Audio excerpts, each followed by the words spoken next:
kali ini. Saya baru pertama kali nih nyobain pisang campur sama sambal. Sambalnya apa ini ya Pak ya? Kita cobain rasanya.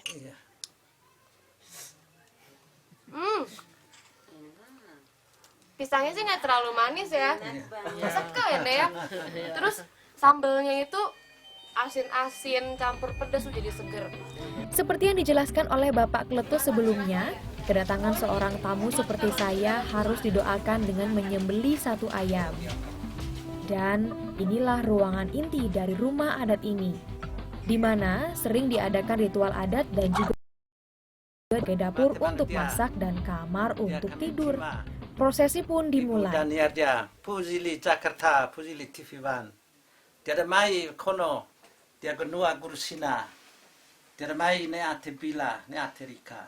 Mbak Dania, Ya Bu. kita sudah selesai dengan ritual adat. Mbak Dania sudah diterima di dalam rumah adat ini dan semua dari hati ayam, semua yang dilihat ini semua dalam keadaan baik. Berarti semua kegiatan Mbak Dania berkunjung di rumah adat ini semua direstui oleh leluhur. Berjalan dengan lancar gitu ya. Kita masih ada kegiatan lain lagi. Tadi kan Mbak Daniel minta kalau bisa kita masak makanan tradisional spesifik. Iya betul. Gursina. Ada utataba tadi ya. Utataba tadi.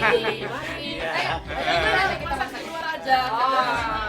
Ternyata ada satu persiapan masak untuk menyambut saya. Saya pun tak bisa diam saja. Ingin rasanya membantu Mama Verni menyiapkan masakan khas Ngada ini. Ada 2 masakan yang akan dimasak hari ini. Yang pertama, utataba.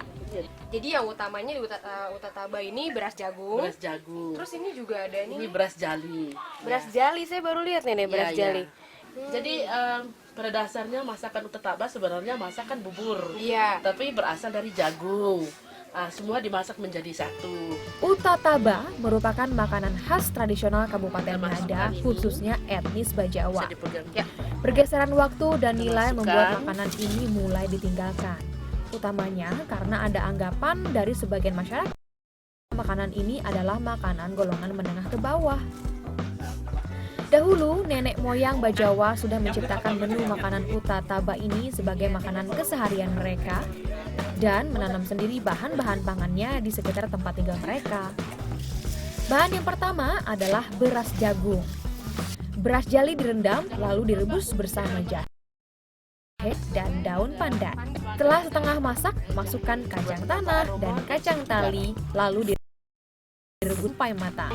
Dan sekarang kita masukkan Labu. labu kuning sama keladinya. Ya, masukin. dimasukin ya. Masukkan. Sembari menunggu matang, kami mulai membuat koro ika atau yang biasa disebut dengan sambal ikan. Caranya mudah. Bahan-bahan dipotong, kemudian dimasukkan ke minyak panas dan ditumis hingga matang. Bawang putih.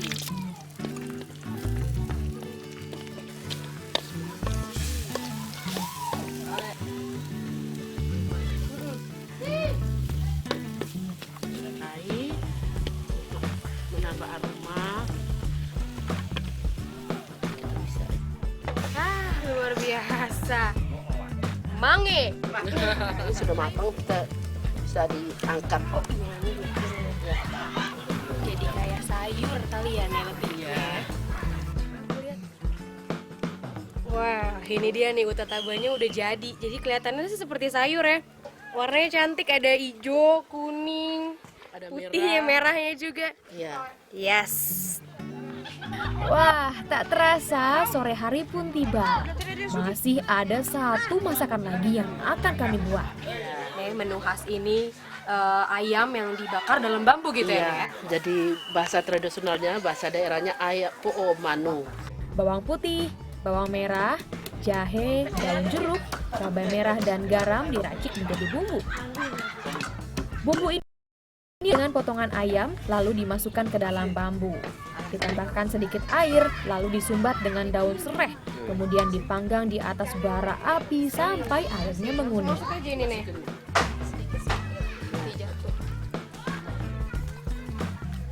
Ya, jadi karena ayamnya itu ya, ya, Sobat. pakai daun serai.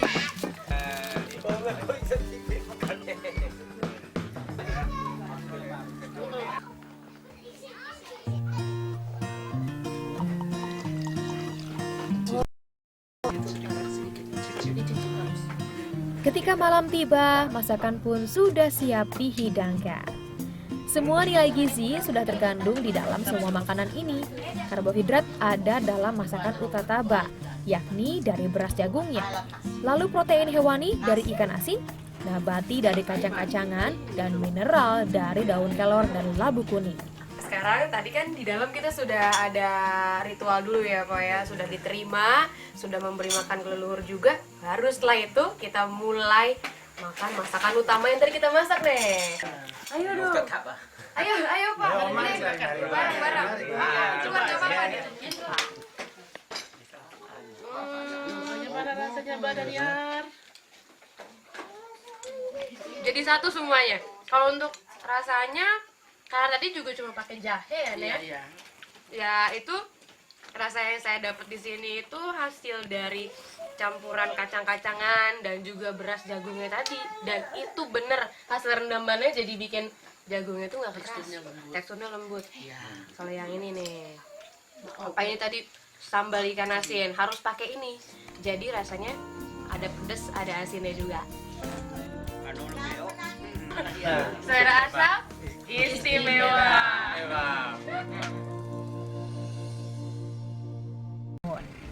Kota kecil yang kini dihuni oleh lebih dari 40.000 jiwa. Tidak mudah merunut dengan pasti kapan berdirinya kota ini. Secara tertulis, kota ini disebut dirintis oleh Belanda sekitar awal 1900-an di bawah pimpinan Kapten Christopher.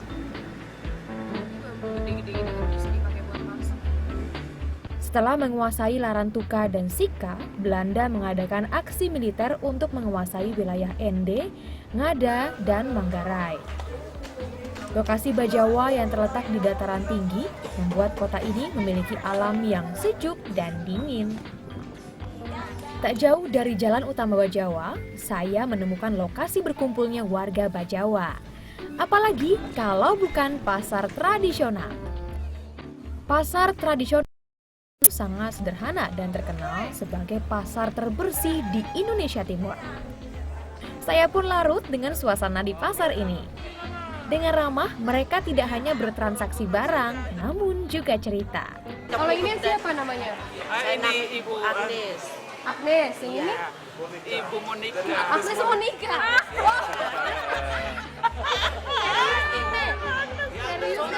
Ketertarikan saya diawali dengan menemukannya buah markisa yang berwarna hitam.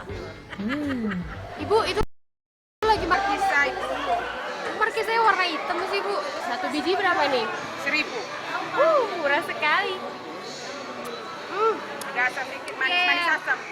Biasanya kan markisa yang warna kuning itu selalu manis ya. Kalau ini ada asam-asamnya. Ada asam-asam. Wow, istimewa.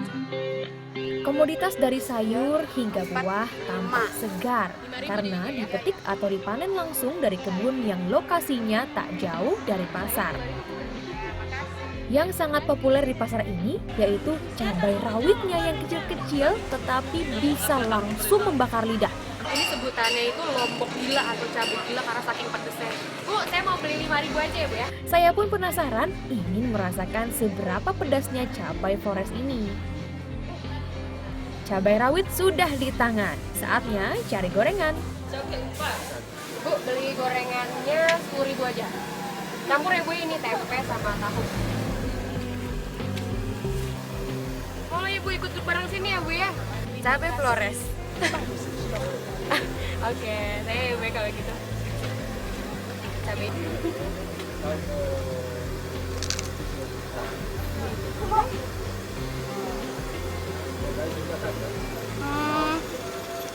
Pedes sih, cuma sama kayak cabai rawit Jakarta. Apa karena ini lidah saya tuh udah lidah Jakarta, beda sama lidah orang Flores kali ya?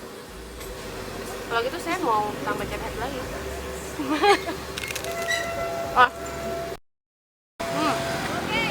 Habis makan, enaknya kita minum. Kata di sini ada kopi Bajawa, kita coba yuk.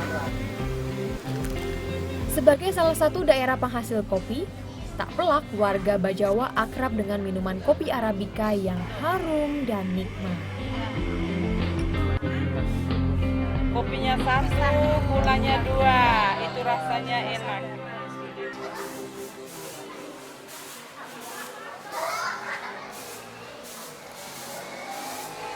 Wow, kopi Bajawa. Ngomong-ngomong soal kopi Bajawa nih, nanti saya mau cari tahu di mana perkebunannya dan cara ngolahnya sampai nanti akhirnya dipasarkan.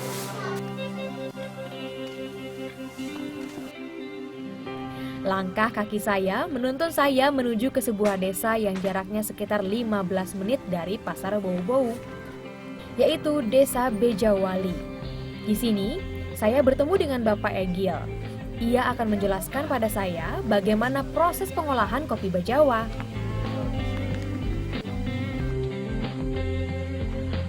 Sini jemurnya Pak ya? Inilah tahap awal di mana biji kopi yang sudah dipanen dari kebun lalu diolah basah. Setelah itu, barulah dijemur selama 15 hari. Biasanya, musim panen biji kopi jatuh pada bulan Mei hingga Oktober. Tahap berikutnya yaitu tahap sangrai.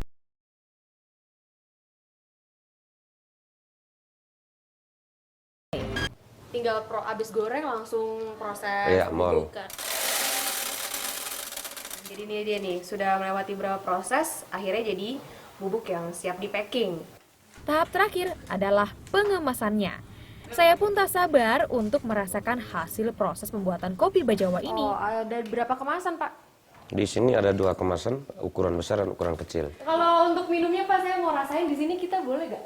Boleh kita rasain. Di mana? Di sini? Cafe Maidia. Wah, jadi sudah ada kafenya sendiri ya Pak ya, untuk coba. Iya. Bisa Pak saya ke kafenya juga? Bisa. Bapak Egi langsung mengajak saya ke sebuah kafe yang khusus hanya menjual kopi Bajawa. Satu fakta unik saya temukan soal kopi Bajawa. Di Indonesia, kopi ini hanya dapat dibeli di Bajawa saja karena tidak dipasarkan di supermarket manapun. Meski begitu, kopi Bajawa sudah bertahun-tahun diekspor ke Amerika dan Eropa. Sampai tahun lalu, Amerika membutuhkan 1.000 ton kopi Bajawa per tahun, tetapi baru bisa sebanyak 300 ton. Minat pasar Eropa terhadap kopi Bajawa pun juga tinggi.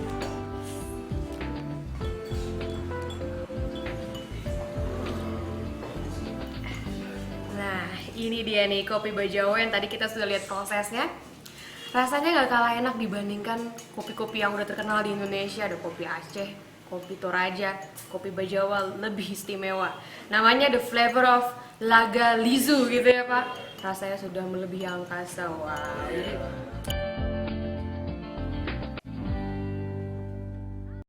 Bena adalah nama desa adat yang akan saya kunjungi hari ini. Masih berlokasi di kaki Gunung Inerie, perjalanan yang saya tempuh pun tidak jauh berbeda saat saya mengunjungi desa Gurusina. Bedanya, di kampung Bena ini saya akan banyak menemukan bangunan atau peninggalan batu zaman megalitikum. Menhir adalah batu berdiri dengan tinggi sekitar 2-3 meter yang dipakai untuk kegiatan pemujaan pada zaman megalitikum. Nah, batu-batu menhir semacam itu saya temukan di kampung adat Bena ini. Keberadaan menhir di Bena membuat masyarakat adat Bena dan Ngada terkenal hingga berbagai belahan dunia. Kedatangan saya pun langsung disambut oleh Bapak Yosef Rojagale. Beliau merupakan kepala suku Deru Lalu Lewa. Ya, Pak, akhirnya saya sampai juga ya Pak ya di kampung Bena ya. Ya, Kampung Bena. Jadi saya sendiri yang tertua di Kampung Bena ini. Wow Jadi ya. saya umur 87 tahun. Tadi Bapak bilang ini dulu kampungnya kapal begitu Pak. Betul. Gimana itu Pak? Nah, Maksudnya? karena di sana itu namanya Manguleva. Tiang kapal yang tinggi. Sedangkan di Buritan di sana namanya Boboza. Bo artinya bunyi, Boza itu buih air laut. Oh, ya jadi bentuknya seperti itu ya. Makanya Ya. ini juga agak sedikit Ya. naik-naik seperti Ya. itu, berundak-undak Ada juga karena itu. undak-undak itu. Menurut kepercayaan megalitik, perahu menggambarkan wahana bagi arwah yang menuju ke tempat tinggalnya di alam lain. Namun, nilai yang tercermin dari perahu ini adalah sifat kerjasama, gotong royong, dan mengisyaratkan kerja keras yang dicontohkan dari leluhur mereka. Bukan alam mengarungi lautan hingga sampai di Bena. Di dalam kampung Bena terdapat 2 suku, yaitu suku Deru Solomai dan Deru Lalu Lewa. Selain rasa penasaran saya dengan peninggalan megalitikum, ada satu bangunan lagi yang mencerminkan peninggalan nenek moyang laki-laki dan perempuan, yaitu ngadu dan baga. Ngadu merupakan simbol perwajahan leluhur laki-laki. Bangunannya menyerupai payung yang menjadi simbol bahwa laki-laki mampu melindungi. Sedangkan perwujudan leluhur perempuan bernama baga yang berbentuk seperti miniatur rumah. Perwujudan lambang baga tersebut juga dikarenakan sebagai simbol warga Kampung Bena yang menjunjung tinggi perempuan dalam kehidupan mereka. Beberapa rumah juga terlihat memajang hasil tenun dari para wanita Kampung Bena. Misi nih. Ini sudah jadi berapa lama ini tenunnya? Ini sudah 3 hari. Kayak gimana nih tenunnya? Motif tenunnya? Di sini juga. Kaki harus rentang. Diangkat gini ya, Nek? Iya. Jadi kayak harus gini ya? Oke. Iya. Harus rentang. Ini fungsinya untuk apa, Nek? Ini sorong ke atas. Oh, ini sorong ke atas, gini. Ya, terus hanya begitu. Ditemani Mama Maria dan Mama Teresia, saya mulai mencoba menenun. Dan, wah, sulit sekali. Bagian ini saya bisa, tapi selanjutnya Lubang kecil. oh, lubang yang kecil. Kembali lagi. Geser lagi. Sudah ada. Saya sudah menyerah saja lah nih. Daripada tenunannya ini nanti jadi rusak, lebih baik nanti. Saya keliling-keliling desa Bena dulu ya. Bisa. Oh pasti nanti saya keliling nih. Nyangkut deh. Nanti jadi tenunan juga. Gimana nih cara keluarnya? Gini aja. Di Kampung Bena, para wanitanya juga memiliki kebiasaan mengunyah sirih. Kebiasaan dari leluhur yang masih dilakukan hingga kini. Campuran buah pinang, daun sirih dan kapur dikunyah bersamaan berkhasiat dapat menguatkan gigi. Kapur sirih. Gigi kuat. Coba ya.